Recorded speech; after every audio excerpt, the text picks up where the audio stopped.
What happens if this anger and bad behavior towards one another continues to fester? Politically, the thought that secessions could be in our future seems hyperbole.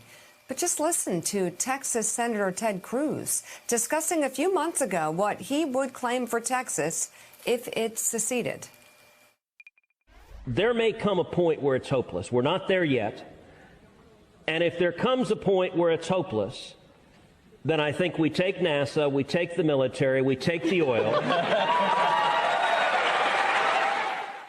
And just days ago, Georgia Congresswoman Marjorie Taylor Greene openly advocated for what she called a national divorce. Joining us now, novelist and culture writer Stephen Marche. He's the author of the new book entitled The Next Civil War, Dispatches from the American Future. And by the way, Marjorie Taylor Greene, I think, just got kicked off Twitter for COVID disinformation. This, I think, is potentially, especially given what we saw happening, and not to completely tie it together, but on January 6th, almost a year ago, I think is something that we really have to be concerned about, that between social media, Facebook, and ways that people can kind of, gin up their anger, that it doesn't just stop there.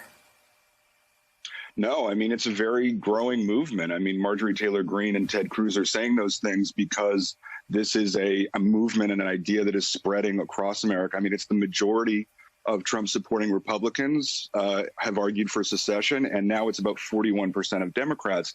So, secession was really an extreme position about 20 years ago. Now it is much more mainstream. I mean, of course, the other thing is Ted Cruz says we're going to take these things. That, of course, is not at all how secession works. It's incredibly complicated. The U.S. Constitution makes it much more difficult than it is for any other country. And, of course, nobody's taking anything. So the book is really about the details of what secession might look like. It has a chapter about that. Hey, Stephen, Jonathan Lemire, congrats on the book and Happy New Year to you. Oh, thank you. Walk us through a little bit as to what it would take. And I think most people watching this today would say, oh, this is really far-fetched. There's no way this could ever happen. Walk us through what it would mean for this to happen. And in your estimation, is there any likelihood that it could? Well, I mean, given the tensions in America right now, I actually think secession is kind of a best case scenario. I think it's a very reasonable conversation to be having. But the U.S. Constitution makes it more or less impossible. It's not constitutional. There's widespread legal agreement about that. And then there's the UN. Like, to become a new country, you need to have the support of the Security Council, and there's something called a home state veto.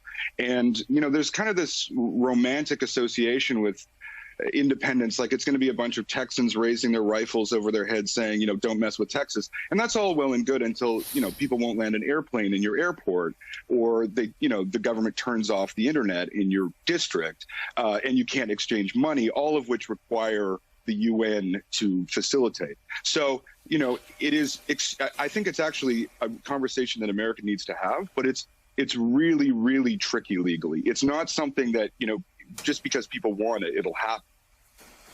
Stephen, when you look at the fact that we are so divided, and you have the questions now with Trump supporters and others around race, around immigration, around people feeling that we're like a decade and a half, 2 decades away from non-whites becoming the majority. How much of that is driving this next civil war that you write about, and the discussion of succession? How does race and immigration factor into those that are in this growing movement? You've put your finger on the nub of the key argument of my book.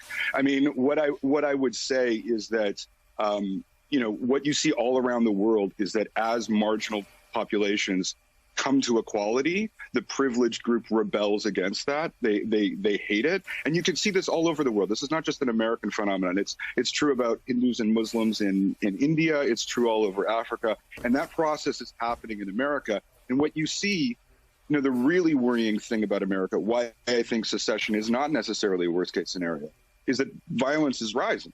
Violence, certainly violence against people of color, but just the general tolerance for political violence. I mean, a recent poll said 30% of Americans were willing to use violence against their own government.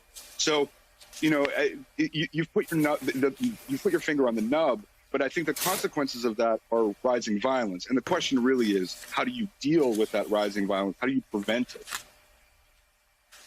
All right, the new book is The Next Civil War, Dispatches from the American Future.